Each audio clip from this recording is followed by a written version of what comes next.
Assalamualaikum warahmatullahi wabarakatuh.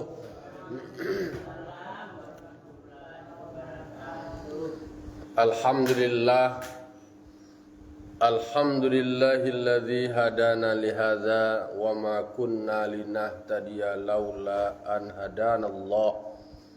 May yahdihillahu fala mudhillalah wa may yudlilhu fala hadiyalah.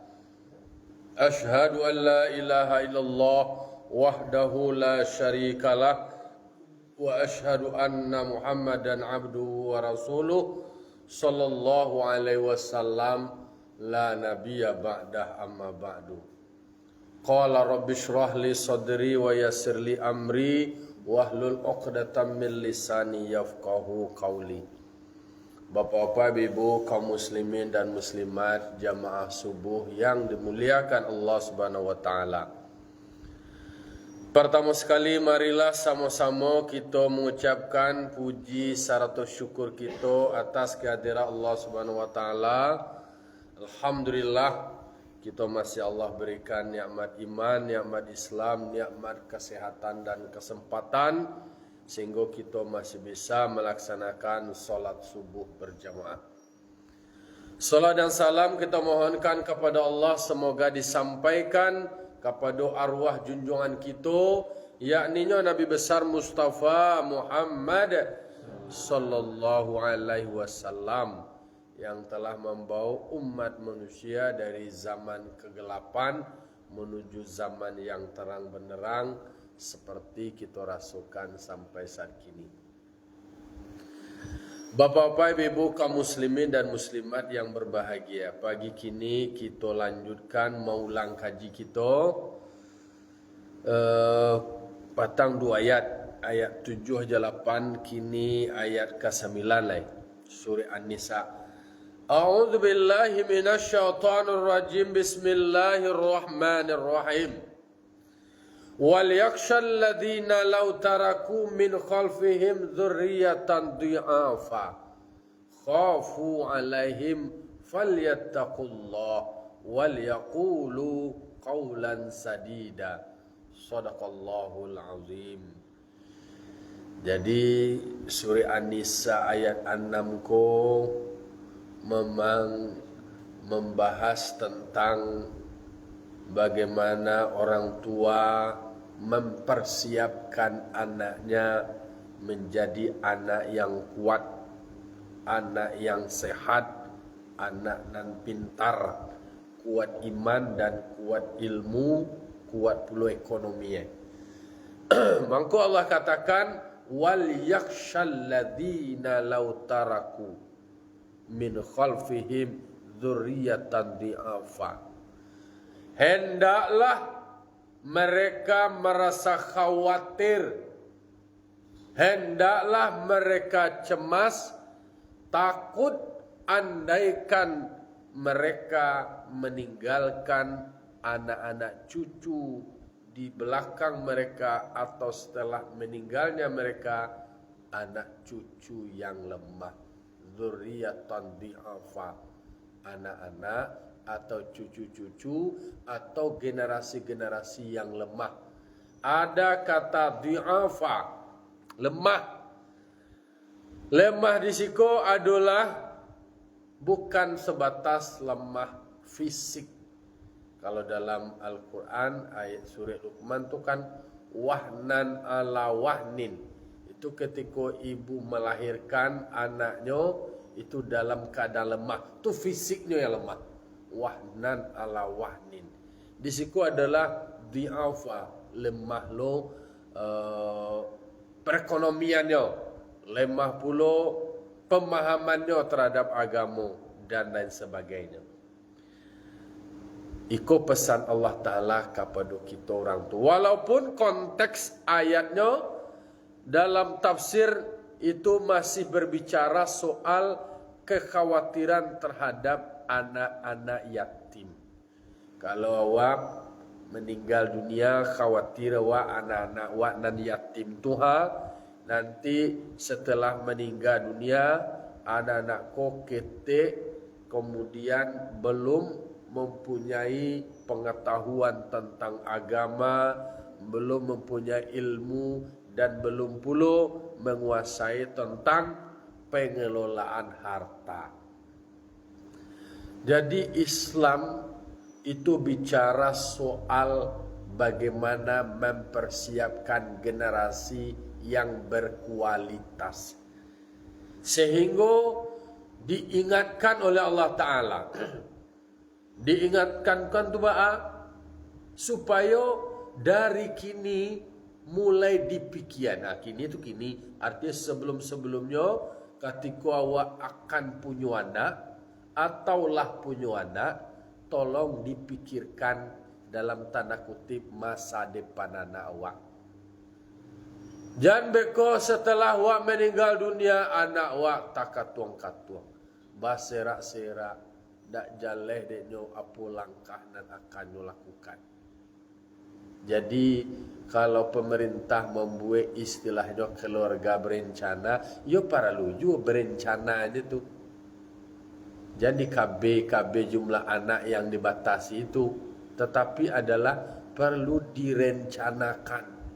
Bahas supaya anak awak ko dipersiapkan ilmu di sekolahannya, disuruhnya mengaji, punya pengetahuannya.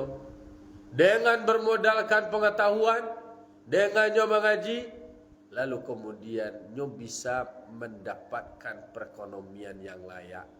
Dapet denyo karajo, dan dari karajonyo tu bisa nyo menghidupi diri dan keluarganya. Iko jangka maidu yang keluarga lah, maidu dalam artian membantu keluarga, diri sendiri tak tahu. Diri sendiri tak taberesan. Iyo, jadi mangkonyo bahas supaya orang tua itu bahasa awak bersepiam mana kok, tak sekedar baranak ya pandai dah. Tapi dipikir lo masa depan anak. Beda dengan ayam. Apa ayam? Ayam kan anaknya mandiri je.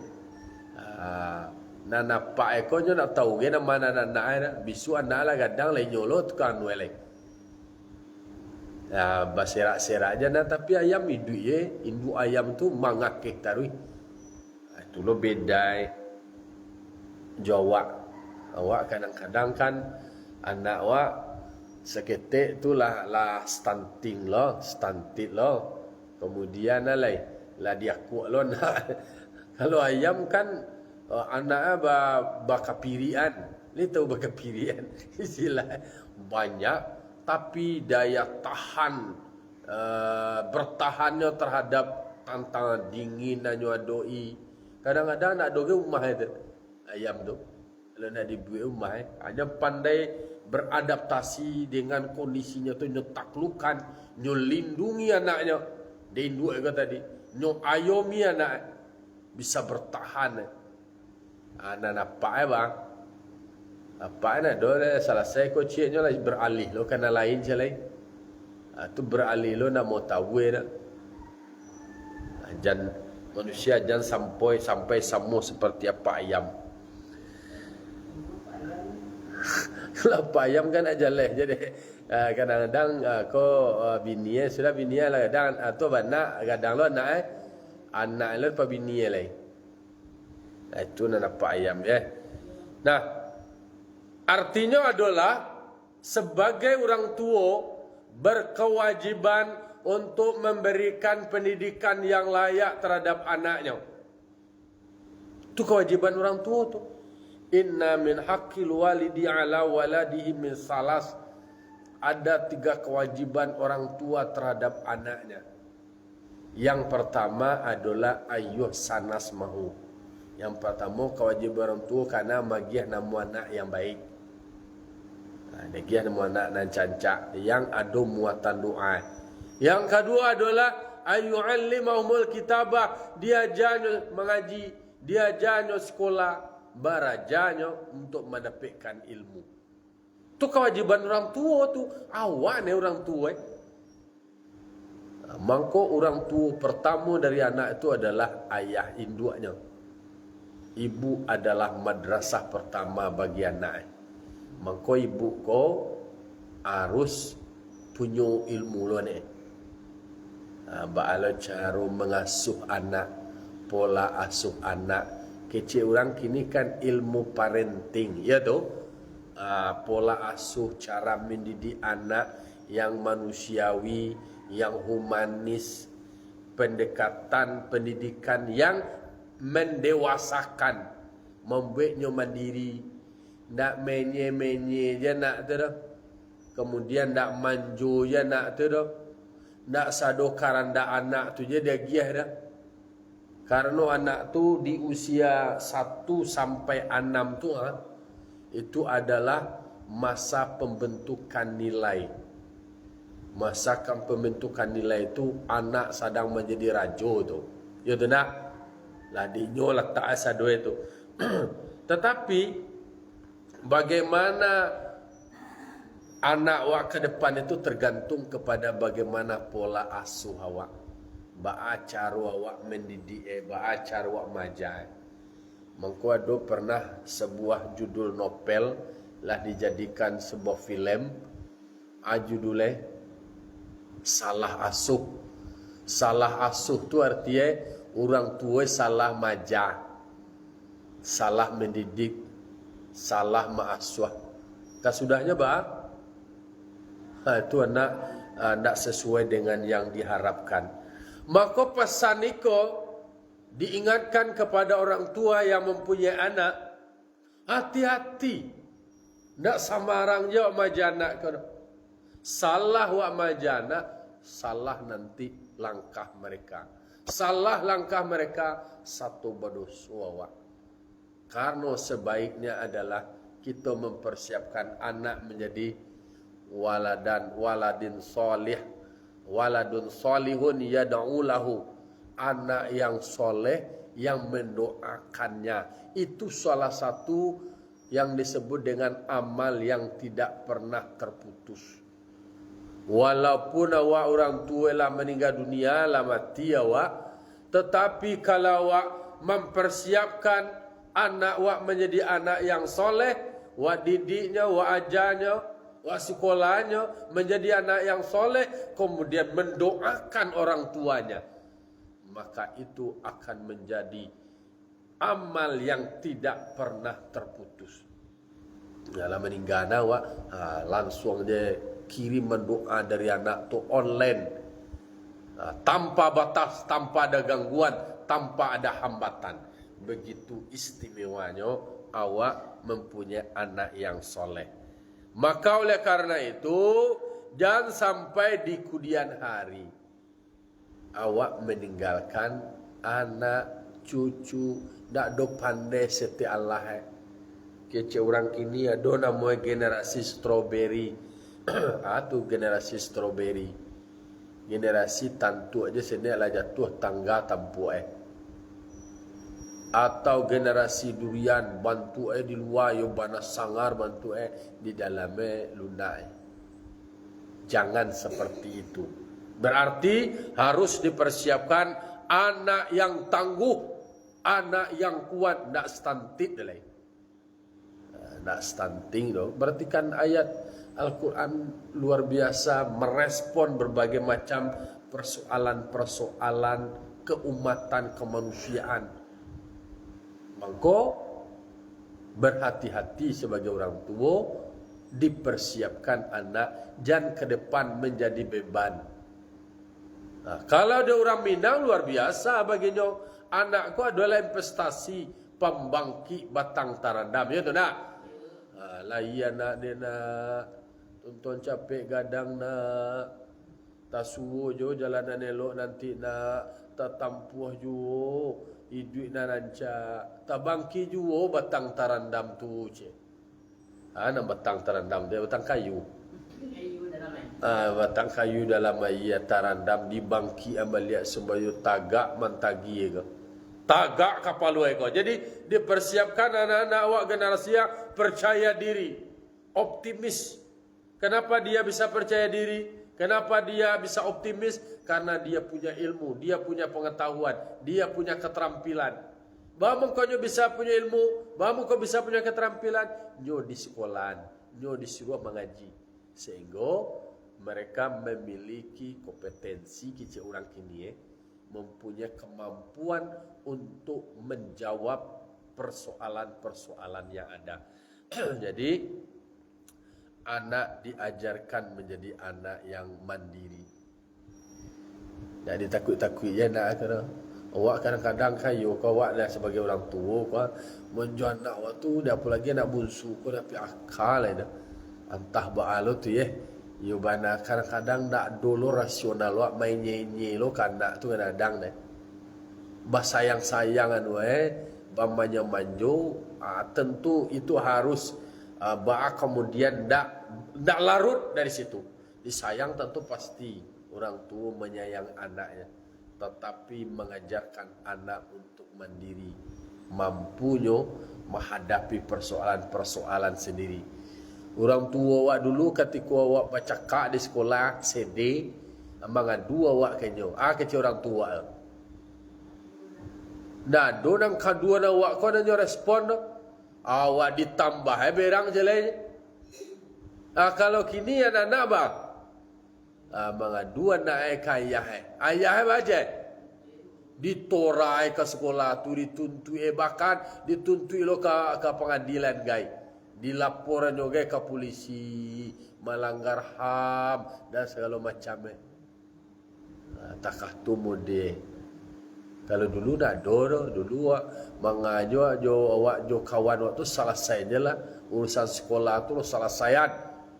Jangan dibawa-bawa lo ke rumah. Kini ayah jundu lo dah bertangkal, ayah jundu ada bercakap dia gara-gara anak. Mongko kecil orang tua masih tak anak, iko harus diajarkan ke orang tua baru kini. Anak waktu bercakap kini bekonya berkawan liak. Anak awak ayah jundu awak lah bercakap lah bertangkal tu alai. Tu lah bakal sakian lah bakal singgungan lah nak bakal eloan lah. Nak magal elak liak. Aja bagagawa liak aja lama-lala lah berdua. Sementara awak lebo, awak lah bertangkal, lah bercakap. Maka oleh karena itu khafu alaihim, mereka kamu harus khawatir terhadap mereka terkait dengan pengelolaan harta mereka. Jangan sampai mereka mengelola hartanya tu sio-sio, tak pandai mempergunaannya ke mana lo. Aku kalau kaitannya dengan anak yatim. Jadi ketersambungan ayat 9 dengan yang sebelumnya adalah bicara soal pengelolaan harta anak yatim tadi. Jadi harta mereka dikelola dengan baik, kemudian dari harta itu mereka bisa mandiri dan mereka bisa mengelolanya dan mengembangkan kalau mereka sudah balik, sehingga dengan keterampilan yang mereka miliki, kemampuan yang mereka dapatkan dari belajar, itu bisa mengelolanya dengan mandiri. Jadi Islam itu bicara soal bagaimana semua potensi yang dimiliki kemudian dikelola dan dikembangkan secara baik. Jadi soal manajemen ekonomi itu juga adalah hal yang penting. Jangan dibahas, jangan disangku agama ko ketek anu singene je masalah samayangnya malah puasa-puasa je. Ndak, ada juga ada dalam kaitannya nikmat Allah, karunia Allah yang wak tarimo itu pun dikelola dengan sebaik-baiknya. Falyattaqullah, supaya awak bisa mempersiapkan anak cucu awak menjadi anak cucu atau generasi yang tangguh dan kuat. Jangan sampai mereka menjadi anak cucu atau generasi yang lemah. Kita sebagai orang tua, cara mempersiapkannya adalah dimulai dari falyattaqullah, maka hendaklah mereka bertakwa kepada Allah. Dimulai dari penanaman nilai keimanan, ketakwaan dari diri awak, dimulai dari awak. Lalu kemudian mulai dari saat mengandung, ba'acaro menanamkan keimanan, ketakwaan kepada anak, sehingga nilai-nilai keimanan dan ketakwaan itulah yang menggerakkan karya-karya yang baik, keilmuan yang bermanfaat, amal yang soleh. Lalu kemudian dari situ muncul yang namanya akhlak. Jadi kalau diumpamuan seperti batang kayu, iman adalah sebagai akarnya, batang kayu sebagai ibadahnya, amalnya, lalu kemudian buahnya itu adalah menjadi akhlak. Jadi buah dari ibadah waktu tadi melahirkan akhlak yang mulia. Maka generasi awal adalah generasi yang beriman, kemudian beramal soleh dan berakhlak mulia. Imannya itu ditandai dengan urek yang berakar, menghujam ke bumi, tertancap kuat dan kokoh, lalu kemudian batang kayu, dahan, rantiang, cabang-cabangnya itu menjulang ke angkasa. Itulah amal ibadah waktu tadi. Lalu dari iman itu, amal itu memunculkan akhlak atau buah yang dinikmati oleh orang banyak. Jadi buah itu tadi adalah akhlak. Kalau buah itu kalau dimakan orang kan nikmat, lama, kanyang, karya dalam bentuk akhlak, kepribadian yang baik, membuat orang senang, mencaliaknya itu senang, pendekatannya, caronyo dan segala macamnya.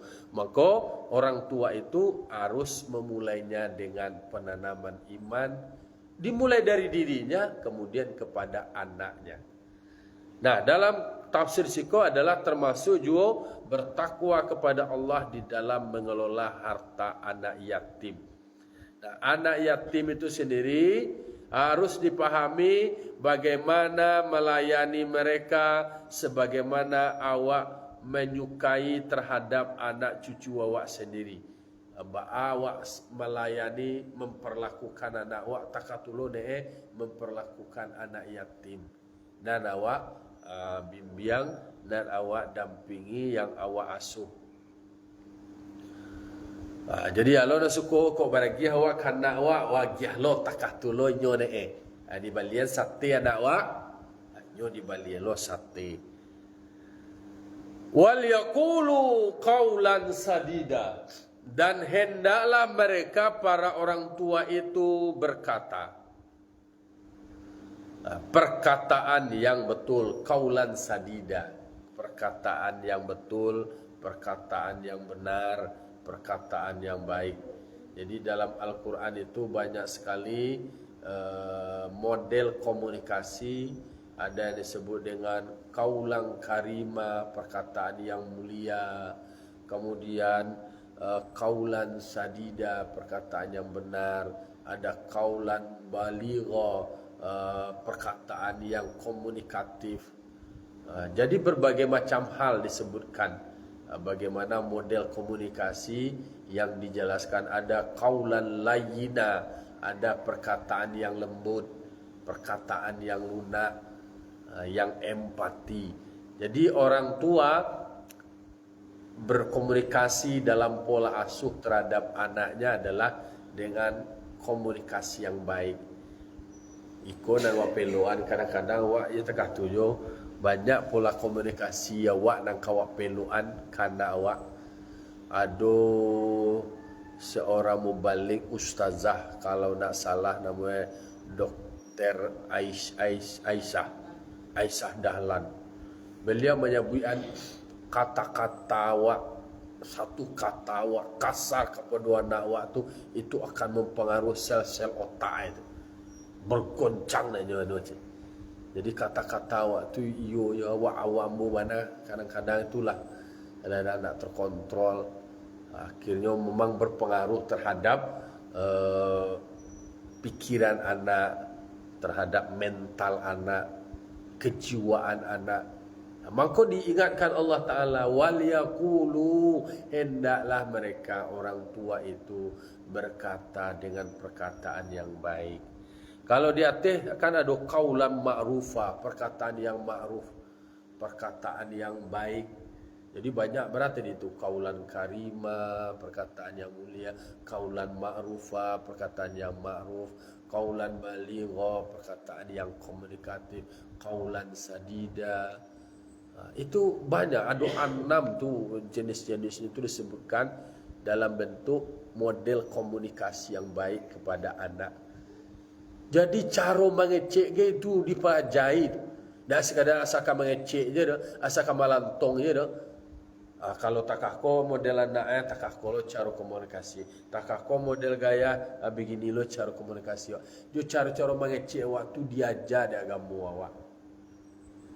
Karena dari cara komunikasi itu mempengaruhi cara respon, cara penerimaan dari anak. Termasuk juga nak kanak je tu, ke keluarga, ke masyarakat, ke anggota, ke publik dan segala macamnya. Di situ pun diatur, di situ pun diajarkan. Jadi Rasulullah sallallahu alaihi wasallam ketika menghadoi orang, datang orang tak kaku gaya orang, pendekatannya berbeda. Ada lain orang datang, cara melayaninya berbeda loh. Tergantung dari kadar akalnya. Maka kata Rasulullah itu, khatibun nasa ala qadri uqulihim. Sampaikan kepada mereka sesuai dengan kadar intelektual mereka. Kalau anak lain lo, ke remaja lain lo, ke orang tua lain lo, ke yang sifatnya umum lain lo. Jadi pendekatan komunikasi itu beragam. Istilahnya resepnya berbeda-beda. Kalau ikona sakit kadar sakit kalau resep Jadi kayak dokter lah. Kayak dokter orang tua ko sebagai dokter. Orang tua ko sado pandai deh. Sado tahu deh. Saya tiuk tanyo dapat jawe deh. Sado jalan kalau resep ko tanyo ko jawe ko penyakit ko be. Ditunjuk cici. Mangko orang tua harus mengerti lo banyak hal. Sehingga pertanyaan-pertanyaan anak itu bisa diberikan jawaban yang baik. Artinya tentu orang tua harus mengaji tarui, harus mengaji, harus belajar, nak sekolah ke kampus je nak kuliah harus mengaji dalam kehidupan, mau ulang kaji, diskusi, mau baca buku dan segala macamnya. Maka banyak orang tua kini kalah mulai ada kursus parenting namanya. Lah mulai dipelajari jadi orang tua tu tak sembarang ya. Kalau ayo kalau kini kalau di Makkah mengaji takako lah kuliah namanya. Takako kok kuliah namanya. Kalau orang kultum kuliah 7 minit, ceramah 7 minit ya itulah kuliah tu. Kultum kuliah 7 minit. Iko awak kan setengah jam. Setengah jam mai sisi waktu awak sesudah salat subuh mau ulang kaji. Karena diri awak kok kece orang kini perlu di-upgrade diri awak, mental awak, otak awak, pikiran awak, ya didiskusikan, disegarkan balik, dingian balik, jadi pola komunikasi awak kana awak. Jadi orang Minang pola komunikasi kok memang diatur lo dengan pendekatan katona nampe. Jadi nada intonasi itu akan berbeda makna. Agak tinggi suara itu beda lo arti itu. Nama suruh je nama larangan, dorang dulu dah jalan itu kie jalan. Makanalah je. Itu suruh tu tagah tu. Berang nama tu managah jangan makan tu. Kan kalau dipahami kan kata-kata makanlah. Itu kalau perintah nama itu. Makanlah. Tapi tinggian ada. Itu berarti kata-kata larangan. Makanlah nak berarti suruh atau ajakan, imbauan. Orang Minang kan ada kata nanampe, kata mandaki, kata menurun, kata mandata, kata maleriang. Dulu hebat konsepnya. Orang dulu awak tu, orang dulu membuat konsep tu awak ada buat konsep begini. Dah ada konsep dah buat kadang-kadang cari namanya elek. Bau-bau bahasa bau-bau gaya bahasa kini ko alah nama istilah laba pendek-pendek aja lah. Laba singkit-singkitan bau-bau gaya. Orang dulu merumuskan, orang dulu membuat ide, membuat istilah. Itu orang dulu nak membuat ide dan istilah tu kata nampak tu lah bisa jadi doktor lo cik. Berarti kan ada menemukan sebuah bahasa istilah filosofi yang baru. Karena bahasa itu adalah cerminan dari sebuah bangsa. Bagaimana bangsa itu dianggap bangsa yang baik tergantung kepada bagaimana bahasanya. Nah, jadi Islam itu mengajarkan wal yaqulu qaulan sadida. Hendaklah mereka orang tua mengatakan atau menyampaikan sesuatu dengan penyampaian yang baik atau penyampaian yang betul. Nah, dalam konteks ayat itu di dalam menurut tafsir Jalalain ketika ada awak punya anak cucu awak di dalam hal terkait dengan warisan, maka perlu dipikirkan, dipertimbangkan harta warisan dimanfaatkan untuk persiapan masa depan mereka. Nah, oleh karena itu diinginkan ya Allah Ta'ala dalam konteks asbabul nuzule, hendaklah mereka berkata dengan perkataan yang baik atau betul, dengan bahwa menyuruh mereka akan seseorang tersebut untuk bersedekah di bawah sepertiga dari hartanya dan meninggalkan sisanya bagi para ahli warisnya. Dia jalo kalau patangkan ketika ada hadir karib kerabat, anak yatim, orang miskin pada saat membagi harta warisan, kan dia giah lo mereka banyak sekete ya doh. Walaupun di dalam satu riwayat dikatakan hadisnya tu adalah dinasahkan tu bahwa hukum perlakuan hukumnya dihapuskan, tak perlu dia giah banadoh gitu. Fokuslah kepada ahli waris. Tetapi ketika mereka tu datang, baalah nama orang membantai jawia, membantai kabau, masa darah seketiknya lagi enggak songgoknya nak kadapik kan kata tu. Maka untuk penyampaiannya harus disampaikan dengan perkataan yang ma'ruf. Itu ayat yang kepatang. Karena dia nak berhak menerima itu. Nah, sebagai orang tua ketika awak untuk mempersiapkan generasi awak, anak cucu awak, meninggalkan harta warisan, supaya jangan sampai di kemudian hari mereka terkatung-katuang ala nama itu terlantar, dan sampai mereka terlantar. Maka dalam hal pembagian, kalau mau disedekahkan di bawah sapatigo dari harta warisan itu. Jadi kalau ada meninggal, disedekahnya sadue. Itu anak-anak cucu itu balai. Maka perlu diperhatikan. Jadi artinya babuek bayi kau orang menang pado-padoi. Yo pado-padoi istilahnya. Jangan sampai mau dari awak ancak tapi anak cucu awak inyo yang berhak menerima harta warisan. Sarakahnya sadue. Pado batang kamu pada bokotiele. Sarakahnya lain. Tak begitu pendekatan, harus dijelaskan hak-hak mereka. Anak-anak awak ini punya hak lo terkait dengan itu, tetapi boleh awak mensedekahkan di bawah atau kurang dari sapatigo. Sisanya silahkan dibagikan. Begitu pula diatur, diajarkan oleh Islam. Jangan sampai beko anak-anak cucu awak terlantar sementara kecuali orang lain hebat bananya, elok banai, santiang banai. Jangan harap pujian orangnya.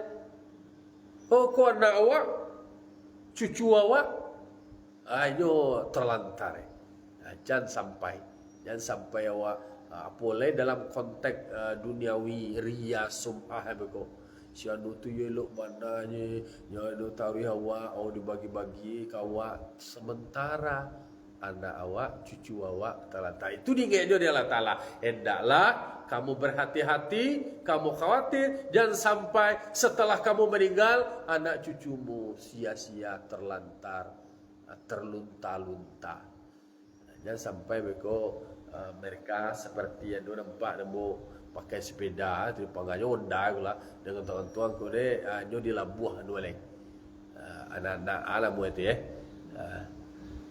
itu terlunta-lunta, terkatung-katung. Nauzubillah summa nauzubillah. Kita diingatkan Allah Ta'ala, kita persiapkan segala sesuatunya, kita rencanakan dengan matang sehingga anak-anak cucu awak itu dipersiapkan menjadi generasi yang tangguh, generasi yang kuat. Kemudian kalau anak cucu awak kuat dan tangguh, tentu masyarakat pun menjadi kuat dan tangguh, bangsa awak pun menjadi bangsa yang terhormat. Itulah ulang kaji awak pagi kini.